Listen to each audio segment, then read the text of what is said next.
Testing.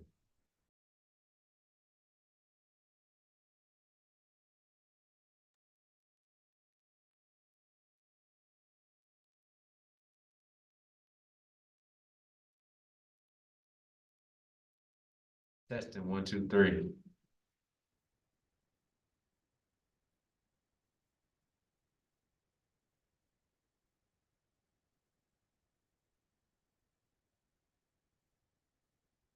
Testing. 1, 2, 3.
But it's son.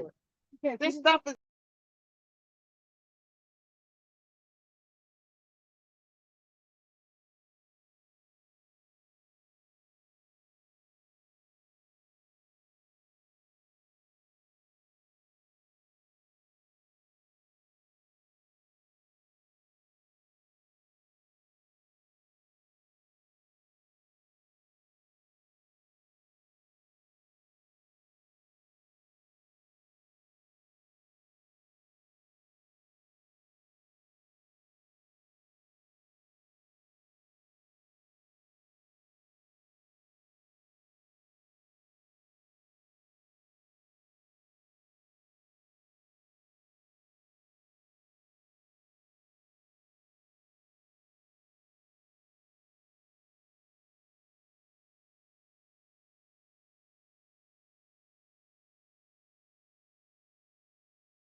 Hi, Tashar. Can you hear me okay? I sure can. Good evening, Perfect. Mr. Saban. Good, Thank good. you for joining us. How was Putnam today? It was amazing. Thank you for asking. It was an amazing visit. We had a great time. Very good, very good.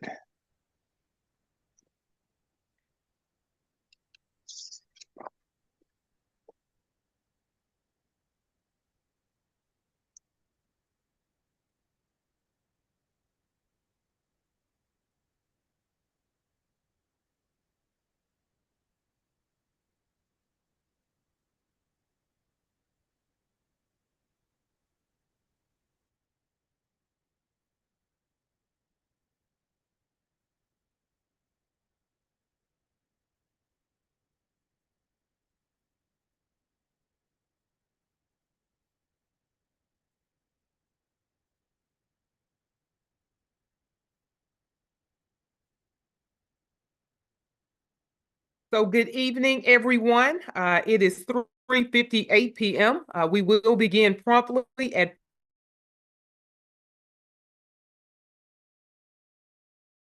this afternoon, but I do want to say thank you begin on time. Again, good evening. Thank you.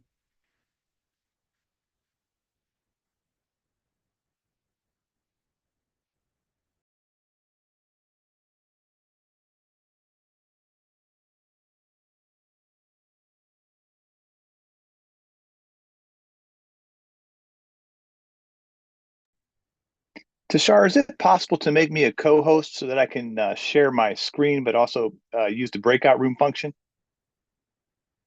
Absolutely. I'm going to ask my communications manager, Mr. Dozier, if you would please make Mr. Paul Sabin a co-host and give him sharing rights. Thank you.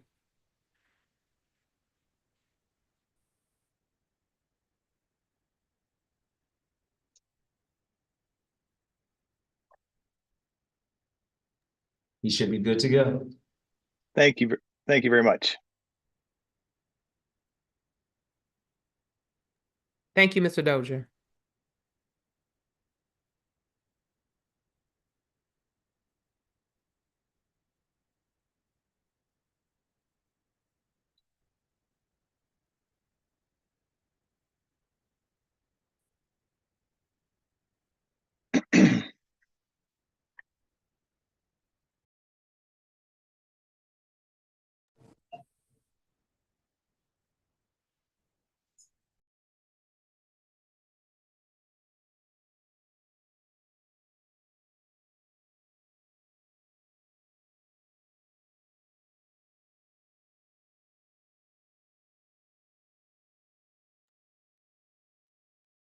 All right, Dr. McCoy Wilson, it is 4 o'clock. We are ready. Okay, Dr. Wilson, I am ready. Good afternoon and welcome to ACCA's Board of Directors meeting, where we will follow the agenda as it has been emailed to you and publicly noticed. I am Sonia McCoy Wilson, ACCA Board of Directors Chair and Associate Vice President for Learning at Atlanta Technical College. We want to welcome all stakeholders that are joining us this afternoon in person or via live stream. We also want to welcome all of our board members and featured guests that are joining us this evening virtually via Zoom. At this time, I would like to remind everyone that this is a meeting of the governing team. Only members of the board of directors may participate in this discussion. We will provide time for public comment at the end of today's meeting as noted on the agenda. If you are interested in participating in today's public comment, please ensure you sign up at the entry table. Those that indicate they want to participate in public comment will be given 2 minutes to address the board at the end of today's meeting. We do ask that members of the public quietly observe until we reach the public comment portion of the agenda. For board members that are tuning in virtually, we do want to remind you of our virtual meeting norms. Please keep your mics on mute unless you're speaking, actively engage in the meeting, and please keep your cameras on throughout the duration of the meeting. I am pleased to call this meeting of the Atlanta College and Career Academy's Board of Directors to order. Our first order of business is to call roll. The Secretary, Raja Judah, will take roll now. Good morning, I'm Chandra Fears, and I will take the role in Raja's place. So as your name is called, please indicate whether or not you are present. We have Chazelle Archie. Present. Cheryl Chapman. Present. William Smith. Present. Yolanda Wimberly. John Lewis. Patricia Horton. Present. Sorry, I don't have my camera on today. Thank you. Tim Carroll. Present. DeJuan Freeman. Present. Shelley Goodrum. Sonia McCoy Wilson. Present. Naya Edie. Present. Katie Howard. Tashara Wilson. Present. Wesley Gilliard. is Present. Raja Judah.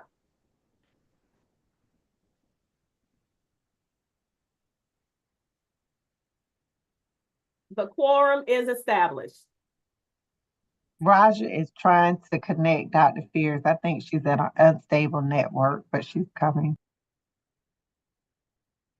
Thank you. This team will only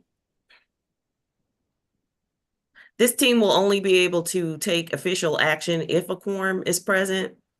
And I have been told just now that we have a quorum. Yes.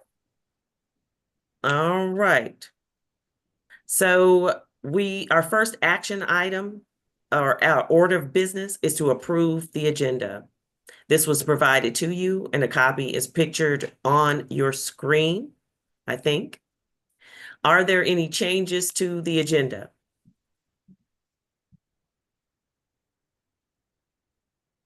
Okay, if there are none, may I have a motion to approve the agenda? This is Pat. I make a motion to approve the agenda. Thank you, Pat. May I have a second? This is Tim. I'll second. All in favor, please raise your hand. All opposed, please raise your hand.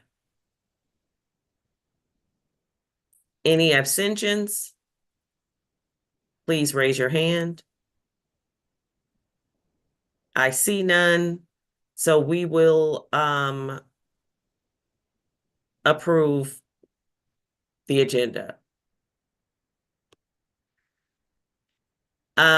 We will review and approve the meeting minutes from our last meeting. The minutes have been provided to you. Are there any corrections?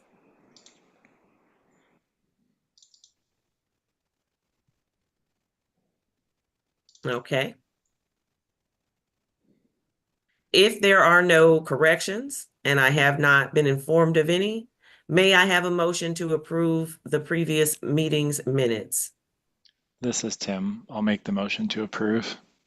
Thank you, Tim. A second? I'll make the motion to second. Thank you. All in favor, please raise your hand. Any opposed, please raise your hand. Abstentions? All right. The minutes are approved. We will now move on to information items. Today, we will engage in board training. Joining us this evening is Mr. Paul Sabin, Program Manager for the Technical College System of Georgia. Welcome, Mr. Sabin. Mr. Sabin is responsible for providing support to all metro area college and career academies. We will now turn the meeting over to Mr. Sabin to begin his presentation. Thank you, Dr. McCoy-Wilson. I appreciate that. Can everybody hear me okay? Very Yes. good. All right, perfect. So as introduced, I am Paul Sabin. I am the program manager for Technical College System of Georgia, but that's not what I've done my career. This give you a little background. I am a career educator. I've been an educator for more than 30 years. I started off as a math and science teacher. Then I had an opportunity to move into administration. I've been at the middle school. I've been a principal at a high school. We had about 2,000 students. And my last 12 years, I had the opportunity to be a principal CEO of the Bartow County College and Career Academy. So I like to tell everybody that I am not an expert in any of this work, but however, I am a practitioner, and I hope to bring the training today from the view of a practitioner, not as an expert. But since my work started about almost 2 years ago now with the technical college system specifically, I've had an opportunity to travel across the state and see college and career academies of all shapes and sizes. And I really wish I could go back and I wish I know then what I know now after seeing all these best practices. And so my role now with the technical college system in the secondary division, is to work with colleges and career academies, particularly with CEOs and boards of directors, to really facilitate and help build programs and pathways to give opportunities for our communities and for our students. So it's been a great experience. What I hope to do today is talk a little bit about best practices that I've seen and experienced and also done myself, but also to share with you some ideas about what really makes a board of directors for a college career academy and what are the roles and responsibilities for a board of directors of a college or career academy. Now, you guys are an established college career academy. When I go across the state and we talk about some of our best practitioners, Dr. Tashara Wilson is always on the top of the list. She has been outstanding. She's been a leader among leaders in college and career academies. She is never one to not say yes when asked. And when we had the Governor's Summit, not this year, but last year, hosted by the Atlanta College and Career Academy, and everyone came to see and to hear about your students and all the work that you're doing, everyone left very impressed. When asked to be a mentor to other CEOs and principals, steps up and mentors those folks as well. So you've got one of the best there in Atlanta and a lot to be proud of, and the programs you have there are a lot to be proud of. So virtually doing this training, definitely not as beneficial or enjoyable for me, or hopefully for you, as if in person. But I definitely understand with everyone's busy schedules and everyone doing their thing that sometimes this is the best option. I applaud the I'll just say the formality that you're using a virtual platform. I've seen virtual platforms where it seemed very disjointed, and so I can already tell your board of directors has a very clear guidelines and steps of how you're going to do virtual meetings, and so that really works well. And we have other college and career academies. In Coweta, they do almost all virtual meetings, and then many districts do a mix match of virtual and in person. One of the focuses today is going to be about certifications of our college and career academies, and I'm going to dig into the weeds with that because you guys are fortunate enough and lucky enough that you're going to be going through that process this year. So we're going to really dig in and talk about what your role in that is and what types of things are going to be looked at when we do that. All right. So with all that being said, I'd like to keep this, even though I get that we want to make this formal and this training will count towards your training required hours. But I also want you to know that when I'm talking, I can't always see the chat. And so if you have a question, please feel free to put that in the chat, and someone from Tashara's team, if you'll let me know, just call out right there that someone's put a message. Or if you're inclined just to stop me and say, hey, I have a question, just stop me and we'll keep it informal in that way so that I can give, make this tailored to what you guys have questions about or what I can do to kind of help and support the Atlanta College and Career Academy. All right. So before we get started, anybody have any questions? We good to go? All right, let's see if this technology works and I can share my screen.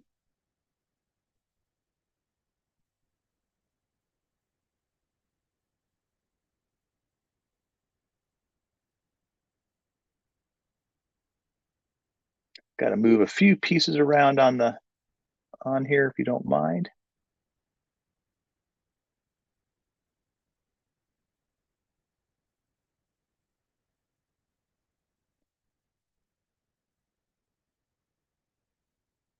All right, if you just give me a thumbs up that you can see the screen there, that'd be great. Thumbs up, perfect, okay. I'm gonna keep it in this view if that's okay for right now. If you need to zoom it in some, you usually can, but if you if you can't see it, just call out.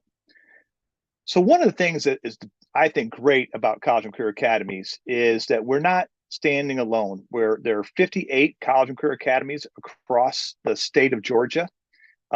We have 2 brand new ones who just got their grants and are getting up and running this year. One up in Northwest Georgia, Walker County, and then another one a little bit more central north in Gilmer County.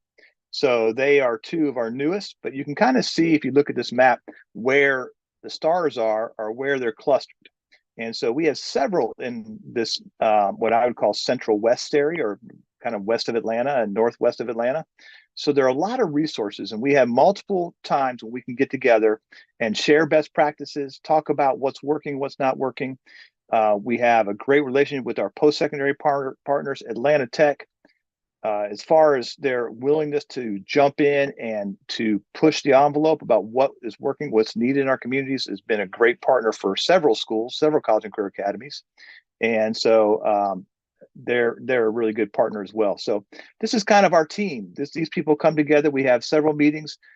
We have an annual, we meet at the annual Governor's Summit, Workforce Summit. So we come to that. We have best practices. We go to the GATKE, the Georgia CTAE, and share ideas and best practices there well. And of course, always board members are more than welcome to come to any of those events. Just to kind of highlight a few successes that we're having across the state. I don't know if any of you remember, but Governor Casey Cagle was kind of the person who initiated the whole process of college and career academies.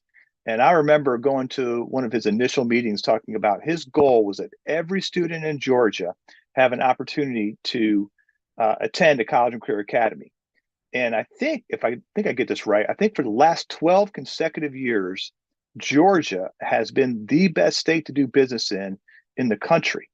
And I would like to say that that's a part of this, what started with Casey Cagle and continues today, is this idea that business and industry don't want to come to a community just because of the geography or highway access or port access. But a large or big indicator or reason why they want to come is that workforce pipeline. And this whole work with college and career academies is about developing a workforce pipeline, creating opportunities for our students, but equally important is opportunities for our business and industry. And I think that's what's unique. And I think I have a good perspective on that, coming from a traditional high school where we had 2,000 students, where our main focus was graduation. And I'm proud to say that across the state of Georgia, and including your district, we've seen graduation rates continually increase up well into the 90s. And that is great, but that's not enough. What are we preparing students to do though after high school? And that's where I think college and career academies take a step above our tradition, or maybe if above might not be the right word, but a different direction from our traditional high schools. And, you know, one of the things that we focus a lot on traditional high schools, not just graduation, but trying to get those students enrolled in university. Well, we know, and I'm going to share a little short video later, that university is not for all. And that mentality that university for all really is getting shaken up. And you can see by look at we have 445,500 dual enrollment credits. That means I'm getting high school credit and college credit. Many of those are in career classes. 6,000 students participating in internships and work-based learning. Look at the business partners. That doesn't happen in a traditional high school typically. We have a lot of parent involvement. We have community members, but not necessarily business and industry. And then earning technical certificates and credentials, diplomas, and some degrees, over 2,300. You can see 3,000 technical certificates. And I've heard this from every business partner I've ever worked with, is working on those soft skills. Some people call them employability skills. Other people call them professional skills, but all of those mean the same thing, that when they leave that college and career academy, they need to be ready to go to that next step, whatever that step might be, whether it be post-secondary schooling, military, or job. They need to be ready for that and have the skills and the attitudes appropriate for that. So I'm real proud of the work that the college and career academies have been doing. So let's talk a little bit about Atlanta College and Career Academy specifically. I don't know how long you've been on the board individually, but one of the main pieces of a board of directors is that they are the community liaison. When you're at a chamber meeting, or you're at the grocery store, or you're at church, or you're at any function in your community, and when people find out you're on the College and Career Academy board of directors, they consider you to be an expert. So you need to have some idea of what's all going on at the College and Career Academy. And that's what's great about these board meetings. You get that insight about what's going on. But as a former CEO, and I think Tashara would agree with me, I really wanted my board of directors to have a clear idea of what our mission and vision was for the College and Career Academy. And part of that is what I call an elevator speech. So in an elevator speech, I always kind of look at it as how long it would take for an elevator to go from the first floor to the 10th floor. And I don't know how long, I need to time that someday, but I guess in maybe a minute 30 at the most. And, during that time, do you have a pretty clear idea of what you would say about why do we have the Atlanta College Career Academy? Who are the students attending the College Career Academy? Who's it appropriate for? Who's it not appropriate for? What's your role as a board of director? What do you guys do as a board director? And then, at the end of that conversation, maybe who do I contact if I have questions about what's going on at the CCA? So do you have an idea in your mind about what that would sound like and what you would say in that? And if I can make this work, I'm actually going to stop sharing my screen. And I'm going to actually make this be a little interactive, so I'm not doing all the talking. And I'm going to put you guys into a quick breakout room for 1 minute and 30 seconds. And I want you to see if you can, and you don't have to follow the script, but what is the College and Career Academy? Why would I want my student to go there? Or why would I want to partner with them if I'm a business and industry? What is it about the College and Career Academy that you would say in that elevator speech? All right. Any questions about what's going to happen? All right. It's going to be 2 people in a room. You got 1 minute and 30 seconds. When I close the rooms, don't wait the full minute to come back. Just go ahead and jump right back in. And then I'm going to ask a couple of people to share out about what was shared. All right. Here we go.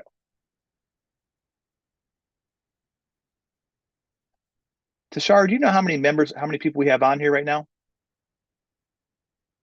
Oh, I can't hear you. 9.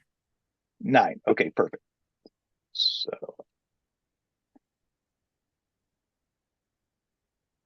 I'll do 4 breakout rooms and that'll have be 3 and 1, but that's okay. All right. I'll be back in a minute and a half.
All right. As people come back, be thinking about what did you hear, and what do you think would be good to share? And Jashar, you can't speak out here.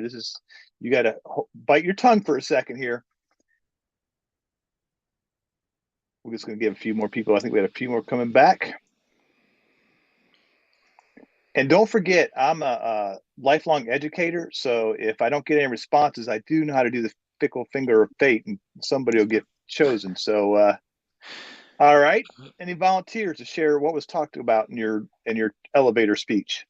Well, this is Tim. I had the easy room because I had Dr. Wilson in my room.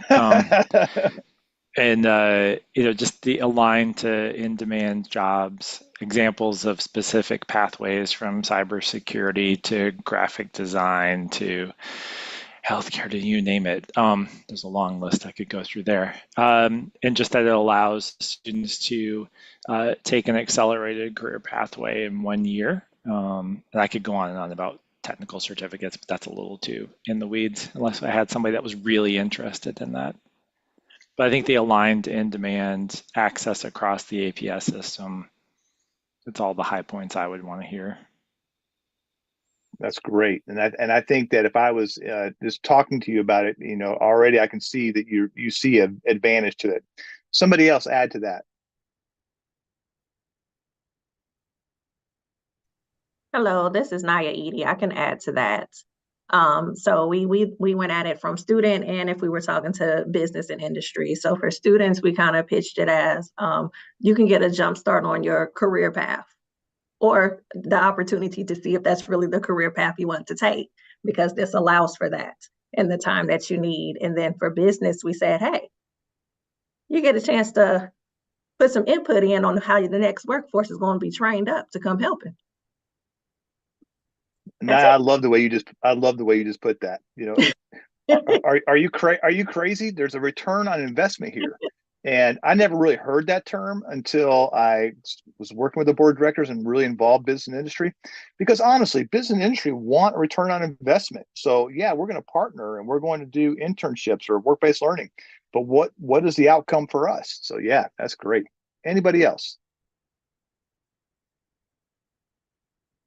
All right, now Tashara didn't know I was going to do this, but I'm about to put her on the spot. All right, Tashara, I'll take it. in 1 minute or less, what would you want your board members to share with either parent or possible business partners about the Atlanta College Career Academy?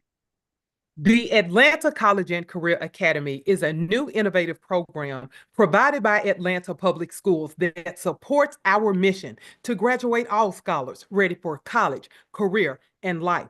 We offer students a variety of career and technical training programs, like Tim said, that are all aligned to in-demand careers right here in the metro Atlanta area. Students have an opportunity, as Tim shared, to participate in cybersecurity, HVAC, carpentry, just to name a few. What is innovative about the Atlanta College and Career Academy is our accelerated curriculum, which offers students an opportunity to complete an entire pathway in 1 academic year. Students also participate in a variety of high-quality work-based learning programs. They have an opportunity to engage with industry professionals like yourself to learn what it takes to be successful in their career path.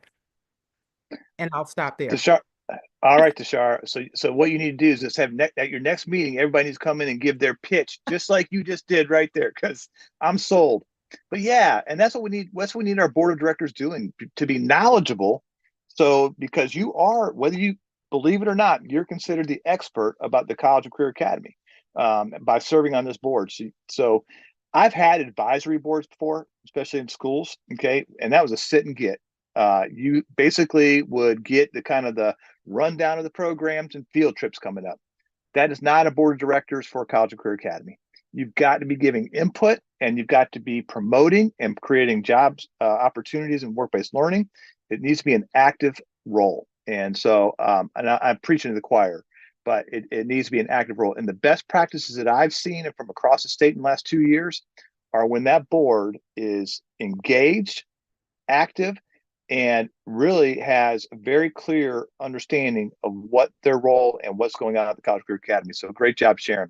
All right, I'm going to share my screen again.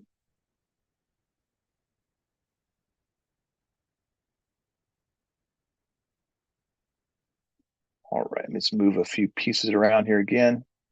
I usually have two screens, but today I don't, so I'm having to do a little juggling. All right. So when college and career academies were established, they were established, again, they were established with the initiative of Case Kagel, but also the legislature. They saw this need for a workforce pipeline and more opportunities for our students while in high school to prepare for what's going to happen after high school. And so a part of this is a certification process. And I'm going to get into the weeds now in that process. And again, when I'm done talking about certification, I am going to talk about the timeline specifically for Atlanta College and Career Academy. So just to jump back a little bit to give us a little context. So when college and career academies were established, they were done so in a formal way through legislation. And basically in the legislation under Senate Bill 161, college and career academies, Georgia College and Career Academies. Okay, as I mentioned, 58 Georgia College and Career Academies. There are a few college and career academies that are not certified. They're not a part of the Georgia College Career Academy network. So they don't have to follow these standards, but they also don't get that stamp of approval and say you are following these important standards.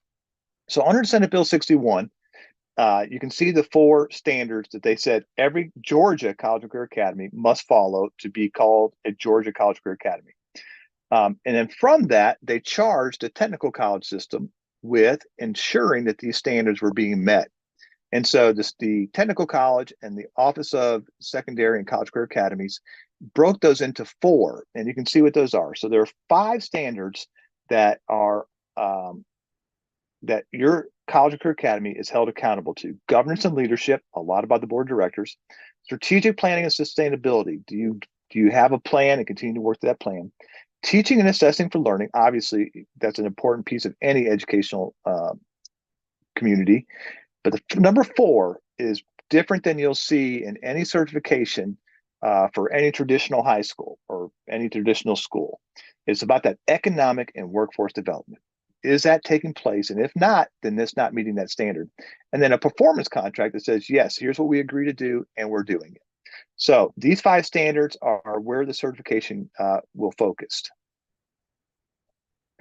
In addition to that, Senate Bill 348, okay, says that the Georgia College Career Academy needs to be accessible for all high school students. That doesn't mean all high school students are going to go there, but it means that it needs to be accessible. That means that if you have a student who has an IEP, which is an individual education plan for special education, if you have a student who has an English language learner, who means that somebody who's new to English, that they have access.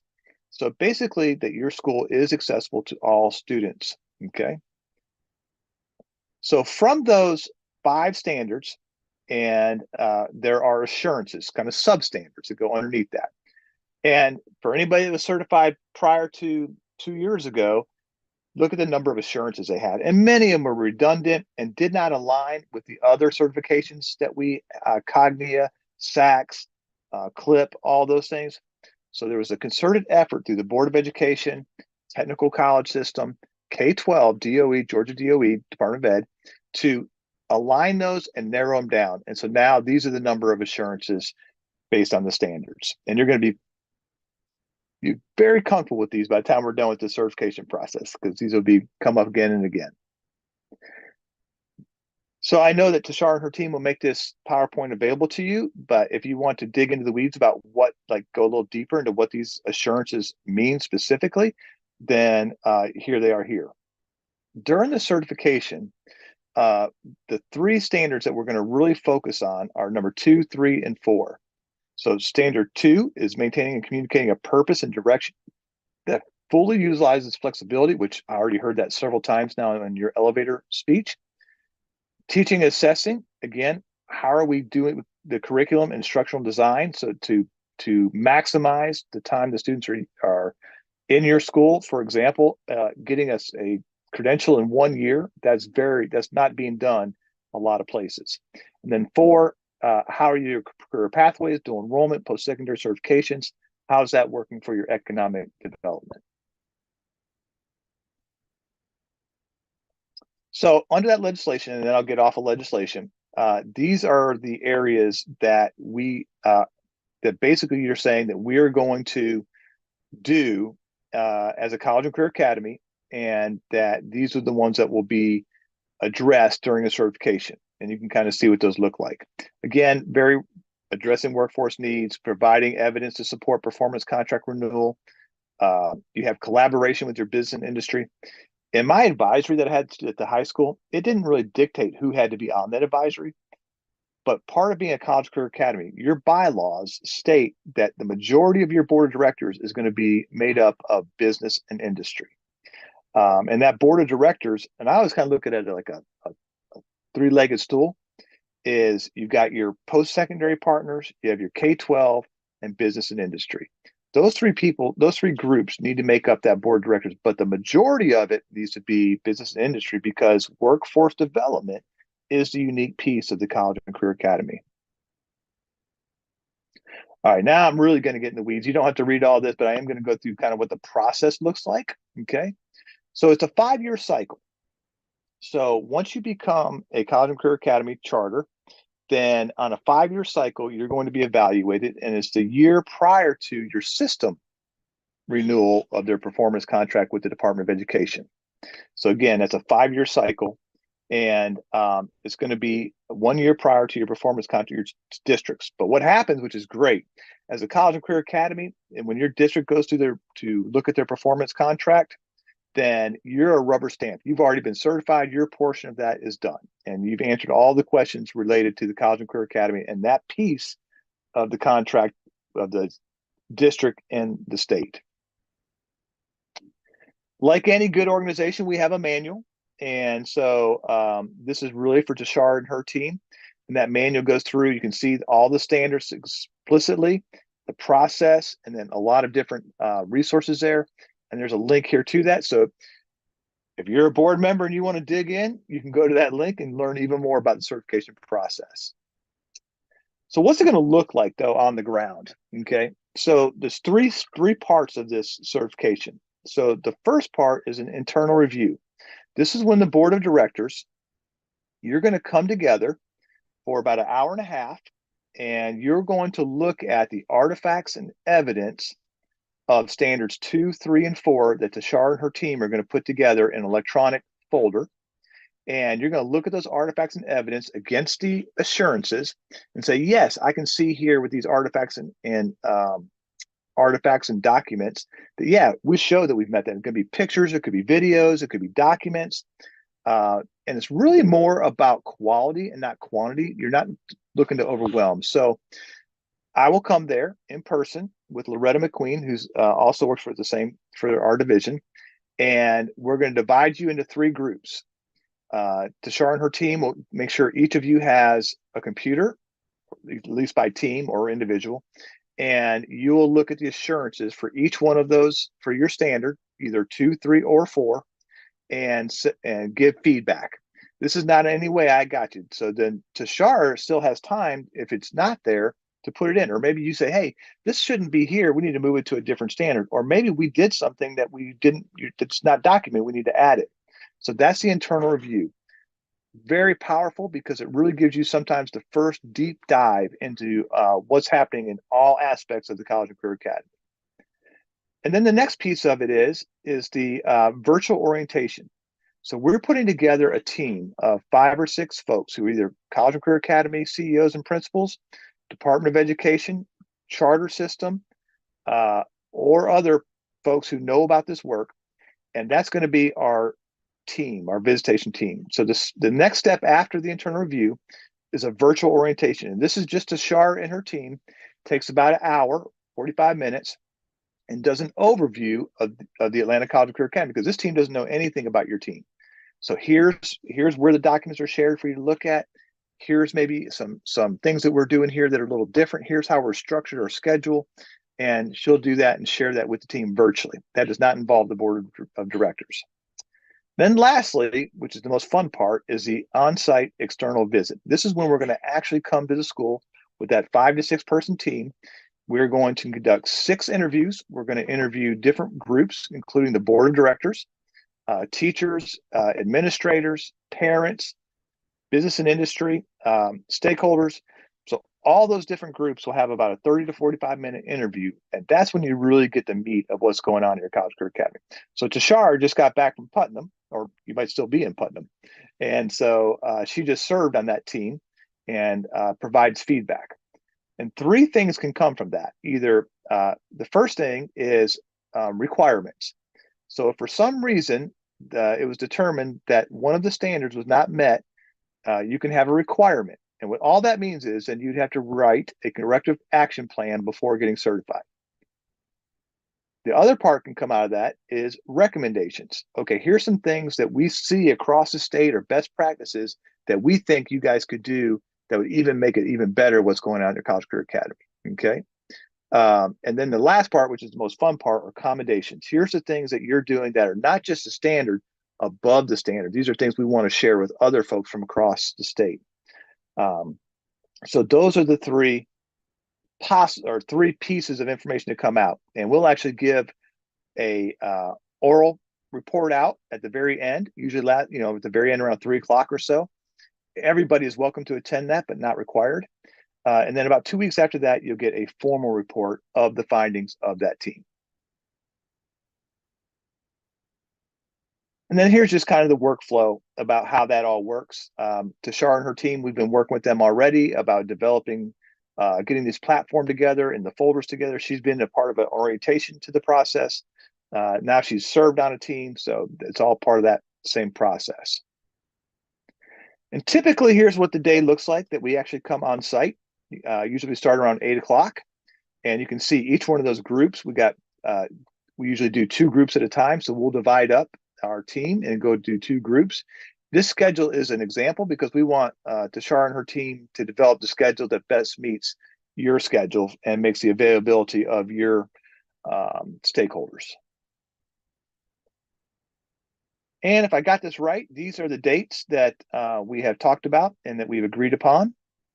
And so the date that we would like you to most be available definitely is for that internal review. I would love to have every single board member there in person. We can do this in a virtual component, but Tashara, we can talk more about that if you want to make that available. It's really done better in person if that's possible. And then Tashara doing and her team making their presentation virtually to the visiting team on the 13th. And then for about an hour on the March 13th, we'll ask you to come back in for an interview with the visiting team. All right, that's my overview of certification. So I'm going to pause just a minute and see if there's any questions about this process. Or Tashara, add on here if you want to add any pieces to this. No, you did an amazing job unpacking the certification process. All right. And if you do have questions, this is not a one-time get it and forget it. I'm definitely here to continue to facilitate. And if you can't attend or whatever, then talk to Tashara, and we can hopefully give you still a chance to look at these artifacts and documents and anything else that we have there to show these standards. Because this is really kind of says, are we doing the right work? And is the work working? So it's important. All right, I'm going to step out of certification for a minute, and I'm going to hit a few things that are required. So like any board that is functioning at a high level, there are some training that's required. Whether you serve on a chamber board, a hospital board, a board of education, it's there, like what we're doing today is important. And let me just jump back. The certification process, that internal review, you'll also be earning 3 hours of board training for that internal review part. Today, our meeting is not going to last 3 hours. Don't anybody panic. But you will also receive 3 hours of training today because I'm going to give you a homework assignment. I'm an educator. I got to give you a homework assignment. I can't feel good about myself. But board training is a requirement. Now, how much training is required? How do I get this training? So if you're an existing board member more than 1 year, you need 5 hours minimum of training. If you're a brand new board member, you need 7 hours of training. Our recommendation is the following that you see there. However, I want to tell you that we are not the board training police. it's up to Tashara and your board chairperson to make sure you track the board training hours. Each year, Tashara fills out an annual report and says, did my folks meet their board training requirements? But you can get training in multiple ways. We have WebExes on a monthly basis, often talking about accelerated career right now is kind of the focus. You can watch those, be a part of those either live or you can get that recording. You can attend other trainings, like if you're on a chamber board, you can count that training. If you go to an economic development forum in your community, you can count that as training. So anything outside of your normal board meetings can be considered board training if it's focused on economic development, student growth, and student opportunities. Those are the two things. So it's not really anything too difficult to achieve. And just to kind of give you just make sure we're all on the same page, here's a few things that we would ask you to do as a board members. And I would even add more than this. I would say a couple of your big ones are to be ambassadors for the College and Career Academy and to look for or provide work-based learning or internship opportunities, because that is a hard one. And the College and Career Academy can't do that on their own. They need the business community to help with that. But here's some others here. You can kind of see what that looks like, and you do that during your regular meetings. I do want to say that the first thing there, in collaboration with the CEO, and I don't think this is an issue at all for you all, but I have had board members who wanted to talk to me about the daily bell schedule.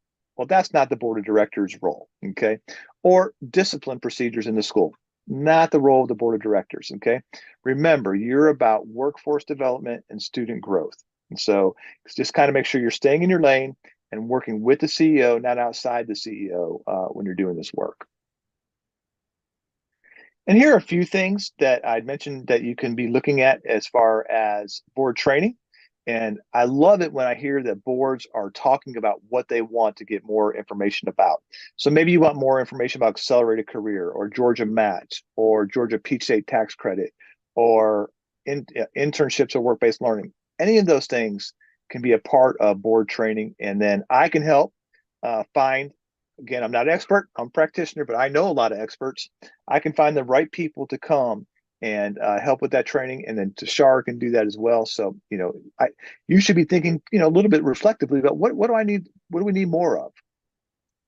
And just some typical things, and just by hearing your parliamentary roles that you already had this morning or this afternoon, it is clear to me you've got this one knocked. And all that needs to be a product of these bylaws that govern how your board functions. And so this is one right here that really separates a lot of our college and career academies. I've got college and career academies that haven't looked in their bylaws in 10 years, okay? They're not following the bylaws. They're not selecting their members through the bylaws.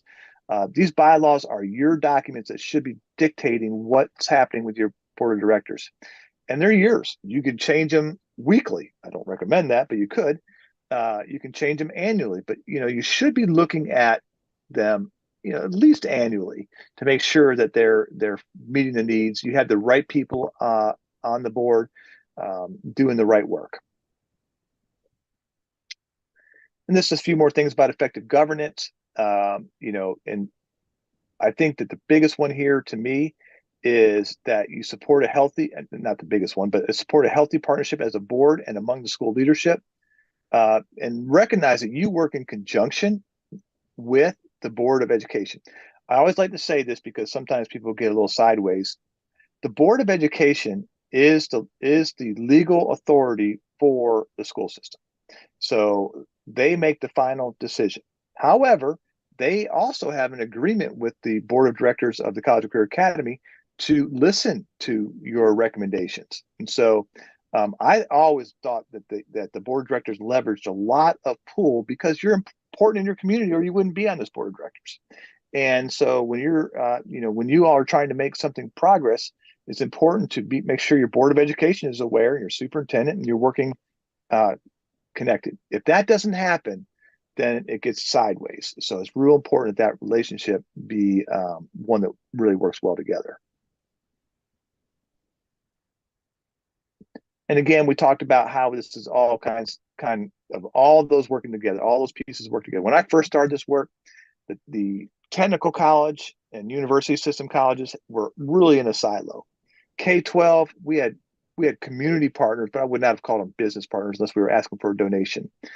So K-12 was in a silo, and then business and industry had their meetings and their idea of what was going on. And joining those together is really what college and career academies are about. All right, just two more things that I need to make sure that I cover before I just kind of hit a few highlights. One is, as a board of directors, you fall under the Georgia Sunshine Laws. And what that means is, and just like you talked about, that your meeting is open to the public. And I heard that in your first discussion there about they have opportunity for comments, but it's very formalized. I applaud that. Well done with that. But in addition to that, your agendas, this video recording, your meeting notes, all those are open for public record request. And so I just always just say, hey, as a board of directors, make sure that you conduct yourself in a professional way. And I don't know that I've ever been a part of a more professional start to a meeting than this one. But also, if you're going to talk about something that's sensitive, usually personnel and definitely students, doing it in a regular call meeting is not a good place, because again, that can go sideways. And then as a board of directors, you also fall under conflict of interest rules. And here it gets into, typically, the only time I've seen this go sideways is completely unintentional. But a school that I was working with, they were looking at purchasing some heavy equipment for a pathway. And one of the board members actually worked for a company who sold heavy equipment. And they didn't even end up buying the equipment from this person, but he was a part of the discussion, made recommendations about the type of equipment, all of a sudden, which we were glad he did. He's an expert. But somebody in the community got sideways about that and felt like it was unfair. And so kind of put a black eye on the board of directors in the College and Career Academy. So all that to be said, if you have a connection with a business or industry, that means family member or yours, that is related to something that you're going to be purchasing, you don't have to get off the board or anything like that. All you got to do is recuse yourself from that vote. Don't be a part of the vote. And you can give consulting, you can do all those things, but you cannot be a part of voting on where to spend money if money is going to an industry or somewhere where you could benefit or a family member benefit. If you ever have any questions about that, the school system has an attorney. They can easily answer that. Tashar can defer you to the attorney. I'm happy to get some help as well. So any questions about either open records or conflict of interest? Okay. In addition to on the annual report about board training, Tashar is also responsible to annually have you sign off that you have been that you've received training on conflict of interest and open records. So at some point, if you haven't already, you'll need to have sign off on those. Okay. All right. This is just a real quick short video. I really like to share this because I think in my 12 years at the College Career Academy, one of the biggest uphill battles I fought was who's the College Career Academy for? Because we started off, we had the alternative school, the school for those kids that got in trouble was housed in our facility. And so it took a long time to shake that the College and Career Academy was not for those students, meaning those students who can't do as well. Okay. And hopefully you guys don't fight that battle. But I think as a society, as a country, we are still trying to get this. We're wrestling with this idea of university for all, or technical college for all, or work for all. And so, what is really the facts out there? And that's a little bit about what this video. So it's just a short video, and then I'll wrap up. I'm going to take my earbuds out.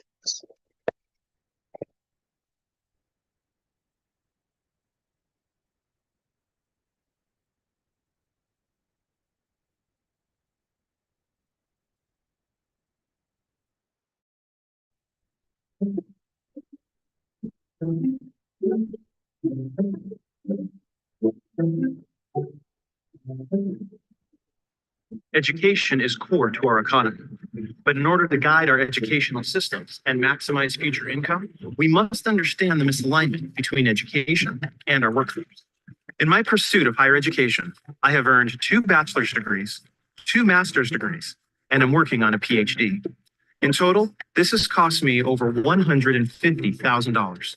I've done all this because I believe formal education is important.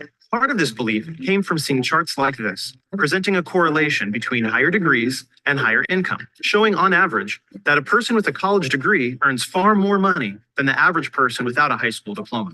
This perceived higher earnings for having a 4-year degree has fueled a college for all philosophy, causing educators and parents to encourage going to the university, any university, to major in anything in pursuit of future job security, social mobility, and financial prosperity. This philosophy has increased college enrollment, resulting in 66% of high school graduates in this country enrolling in higher education right after high school. That's 2 out of 3.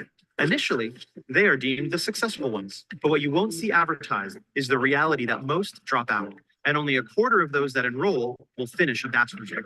Only after these few graduate do many of them start exploring careers. It is here that they discover that their degree may not have prepared them for the world of work. You may be well educated, but not every degree is direct preparation for employment. This misalignment between degrees and job skills causes half of university graduates to be underemployed in what are called gray-collar jobs, taking positions that do not require the education they have received at a cost that is more than they can afford. Conventional wisdom suggests that a university degree guarantees a higher salary, but with rising education costs, a shrinking job market, and the oversaturation of some academic majors in the workforce, this old advice is now a myth for a majority of students. The economy and the world have dramatically changed. Over the last 3 generations, we've gone from 13% of the population stepping into a college classroom to 60% attending some form of higher education. In 1960, when taking into account all jobs in the American economy, 20% required a 4-year degree or higher, 20% were technical jobs requiring skilled training, and 60% were classified as unskilled. But what's the right percentage to meet the labor market demand for tomorrow? In 2018, Harvard University predicts only 33% of all jobs will require a 4-year degree or more, while the overwhelming majority will be middle-skilled jobs, requiring technical skills and training at the credential or associate degree level. A 4-year degree may have many benefits, but think about the people you know who, from an economic perspective, inefficiently spent time and money to get a degree that perhaps they didn't really need for the career they are in. The true ratio of jobs in our economy is 1 to 7. For every occupation that requires a master's degree or more, 2 professional jobs require a university degree, and there are over half a dozen jobs requiring a 1-year certificate or 2-year degree. And each of these technicians are in very high skilled areas that are in great demand. This ratio is fundamental to all industries. It was the same in 1950, the same in 1990, and will be the same in 2030. The hope for encouraging university education is that as the number of university-trained workers increases, the demand for their services in the workplace will increase as well. Unfortunately, this is not so. The whole pie may get bigger as the labor force and the economy grows, but the ratio will not change. The reality is, there will not be more professional jobs available within the labor market, and some professional jobs have been replaced by technology or are being outsourced. Well-intentioned attempts to send more and more students straight to the university will not change the types of jobs that dominate our economy, nor will a college for all mentality mask these labor market realities. The college for all rhetoric that has been so much a part of the current education reform movement is often interpreted as university for all. This message needs to be significantly broadened to a post-high school credential for all. Students at various educational levels have left school without employable skills, setting up our children for failure, costing them and taxpayers millions. All while the labor market is desperate for highly trained, skilled technicians. So how do you position yourself for high-wage, in-demand jobs? Let's say you were considering a career as either an electrician or a business manager. You would find that the average annual income for electricians is $51,000. Only about half of the $105,000 average wage for management occupations. So at first glance, it looks as if getting a bachelor's degree in business is a no-brainer. But adding skills and ability into the picture adds a whole new dynamic. What if you have the potential to become an excellent electrician, but lack the skills and ability to be an excellent manager? Then you should be looking at projected incomes towards the bottom of the pay scale for managers and towards the top for electricians. You would then discover that electricians near the top of the pay scale make around $86,000, far higher than the income of a manager near the bottom of the pay scale at $52,000. Now, this is just one example, but the concept is true throughout all industries.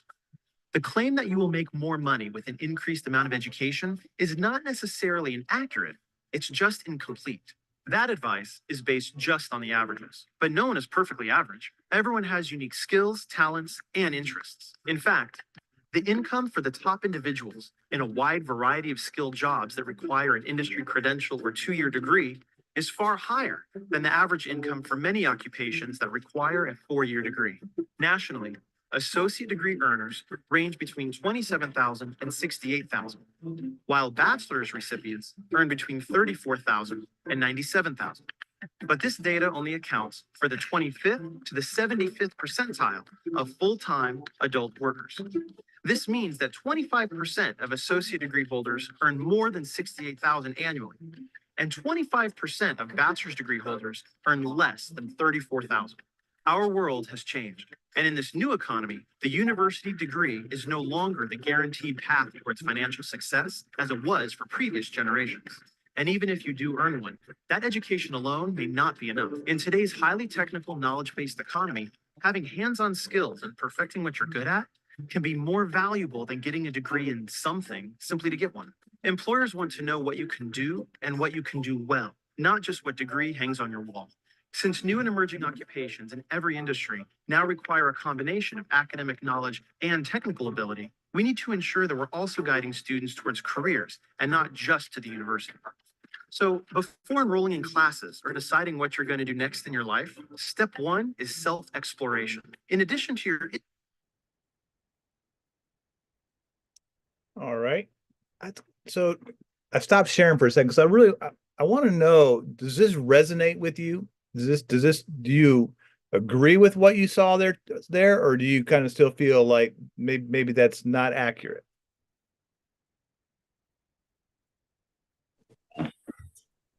I'll go. We hired, I want to say we hired about 4,500 people in the last 3 years in the technical operations side of Delta Airlines. I know, I'd say 95% of the 13,000 jobs that reside in technical operations. I not only don't care whether you went to college, I don't care what college you went to. It doesn't weigh. It is solely based on the hard technical skills that you have. And so we do have certain jobs that require a high level of college education and expertise. They're a very small percentage of the good paying jobs we have. My flight line technicians, no college required. Their salaries north of 130K a year, not counting overtime and bonuses, plus benefits. So it resonates. I can't do the math, but I wouldn't be surprised if it's about 1 to 2 to 7, right? What they just talked about with that 1 to 2 to 7. Absolutely. That's absolutely correct. Yeah. Yeah. And I hear that all over the place. Does anybody know, not anybody here personally, but does anybody know someone who went and got a 4 or more year degree, but doesn't use that in where they work? They don't, that degree is not important for what they're doing as a job? Tim, I see you shaking your head. Give me an example. Yeah, I'll pick on my sister. Who I don't want any names, no names. No names, but no, spent years, going and getting a 4-year degree, but never moved out of the role that she's in, didn't move up anything. So she's still in kind of like, I wouldn't even call it a management role. She's like below management, maybe a supervisor might be generous in that term, but it didn't actually within her company, I don't think she ever explored whether that would actually propel her anywhere and whether she was seeking the type of degree. She just wanted to go back to school to have the letters behind her name. Yeah. I think Well, she thought it was going to get her something more, but it did not. yeah, and I think we all know stories about people who've either gone to school, maybe they didn't finish, and so they spent the money and time to do it, or did finish, but couldn't find a job or career, or maybe found out they didn't want that job or career after 4 years of this expensive education. And I am not downing 4-year educations. I have a 4-year education plus, and I'm not downing it. It's just not appropriate for every job, and it's not needed to make high livable wages. And I think I'm again preaching to the choir, but how do we get our parents, how do we get our community to start to see it that way? And so I think you are an important role of that, and showing the successes and sharing the successes that you're having with your students and the things that they're doing is ways that we do that. And because if we're going to maintain being the best state to do business, we've got to have that employee pipeline, and you guys are crucial to make that happen. So thank you for kind of diving into that. Okay.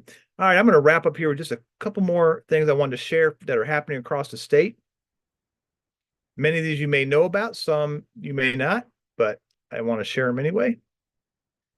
So accelerated career, and I know that you guys have accelerated career, but I think this is something that has morphed over time and changed all the way from when we called it option B. I don't know why we ever called it that, and I think we can all agree that was a terrible name choice. But also now the funding model is so much better. And what I would love to tell parents is that basically every single student in our schools across the state of Georgia has a 30-hour scholarship to college right now, post-secondary. And they can do it while in high school. 30 hours. It doesn't go against your hope, doesn't go against anything else. In addition to that, now the legislature's even got more funding now going into that, where students can get as many as 60 hours and in some case more to complete either a technical college system certificate or a diploma or even a degree while in high school. It's just amazing. And these scholarships are not by selected for, like, you don't have to have super GPAs or be great whatever. This is to every student. It's just such a great opportunity. And I do work for the technical college system now after I retired. But they really, from my perspective, have really gone out of their way, and really to their own benefit too, by the way, because a big part of their enrollment now is dual enrollment, but to create programs for every student to have an opportunity to succeed. And here are just a few, accelerated career being the one I'm talking about now. Again, I hope we can share this PowerPoint because these are some additional links to get more information and really get into the weeds. And if any point you want more information about this, Tashara knows Joseph Eccles, and Dr. Wilson knows Joseph Eccles and all those folks at Atlanta Tech. So we can get as much information as we want. Another program I'm excited about.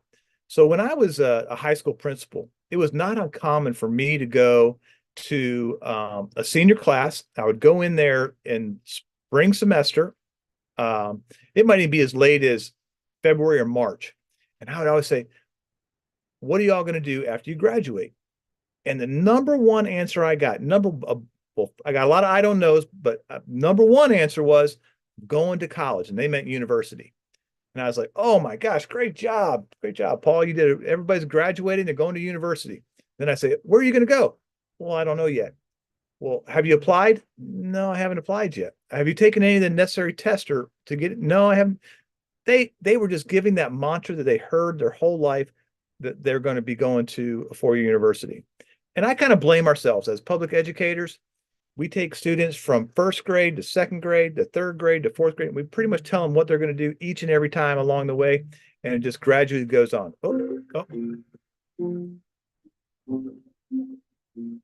Hang on, if I can stop that. Now I got to get back to my screen here. That's actually my daughter trying to FaceTime me. My grandson probably, but I'll get it later. Anyway. And so they really didn't know what they wanted to do or where they could go to college. And then so last year, the governor, under his initiative, started this Georgia Match, where every single student, senior in high school, 2 times a year, will get a letter sent mail to their home telling them what colleges they have access to, they could go to and sign up on Georgia Futures to get into. If your students are not on Georgia Futures, they're missing the boat of a bunch of tools there and how to get into those colleges and university. And sometimes our students, for the first time ever, this is the first letter they've ever gotten home, telling them that there is something for them after high school. And here's exactly what it is. And they can go to Georgia Futures to sign up for that. Here's a really good video about that. I'm not going to show this video, but listen to this girl's testimony. It really warms your heart about not thinking she had an opportunity after high school, but after receiving that letter and getting on Georgia Futures, realized that she had a potential to go on past high school. Another program very popular in many schools is Georgia Flex. It really focuses on entrepreneurs. Entrepreneurs are a growing industry in Georgia. And so this Georgia Flex program really gives them the tools and resources to become even more knowledgeable about that. Tashara, forgive me, I'm not sure. Are you guys doing Peach State tax credit? Yes, we are. Yes, we All are. right. We've raised thousands of dollars.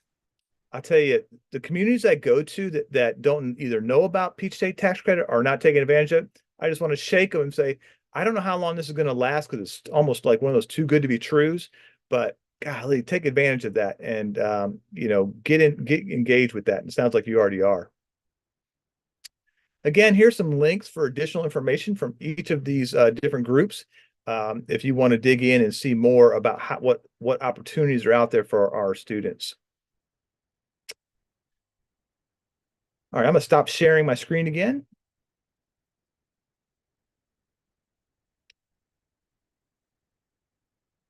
So that there's so much more I would love to share. I'd love to get in the weeds with accelerated career and different pathways, but I'm going to be visiting with you all. I'll be coming there on January 30th. So I'll have a chance again to get there. And I just really want to applaud really Tashara and her team. You guys have just been leaders in this work. And so I know, again, I've said it about 5 times, I'm preaching to the choir, but hopefully you heard something today that maybe sparked your interest or maybe got you look for other ways to engage with this work, because I think it's so important. And I love, Georgia is not my home. I'm originally from Cleveland, Ohio, but it's my home now. It's where my kids live. It's where my grandkid lives. And so I just want Georgia to be the best place for to live and to raise children and to just have a great place. So thank you for your time. And I am happy to answer any questions. And that concludes my training, Tashar.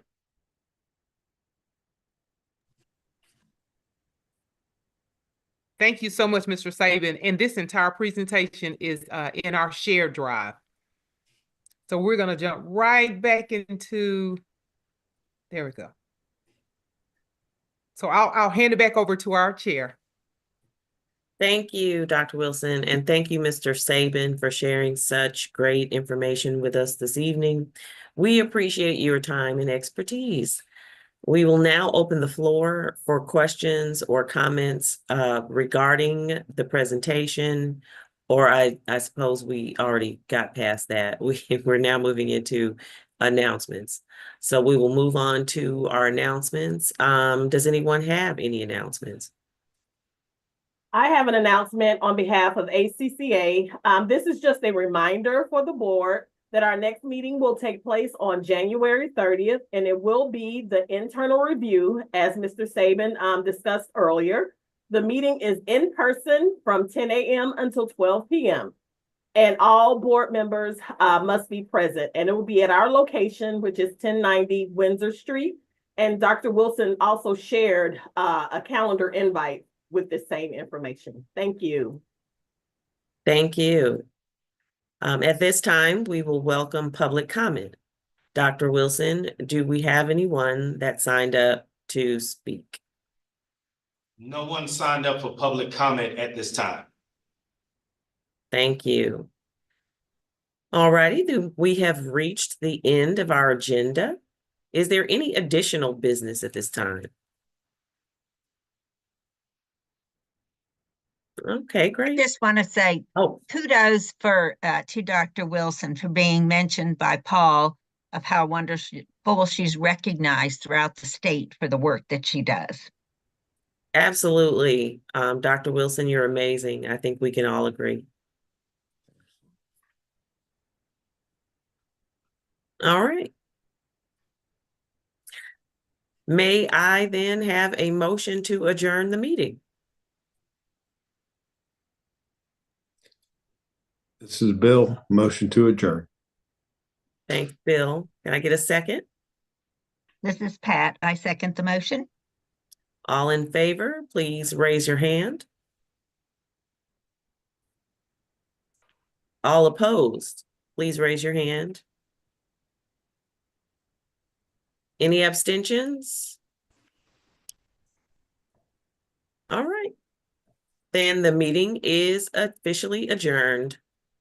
Bye, everybody. Thanks, Paul. Nice Thanks, job. everyone. Thank you. Thank you Thank all. Look you. forward to seeing you guys in January. Yes. Yes. Good.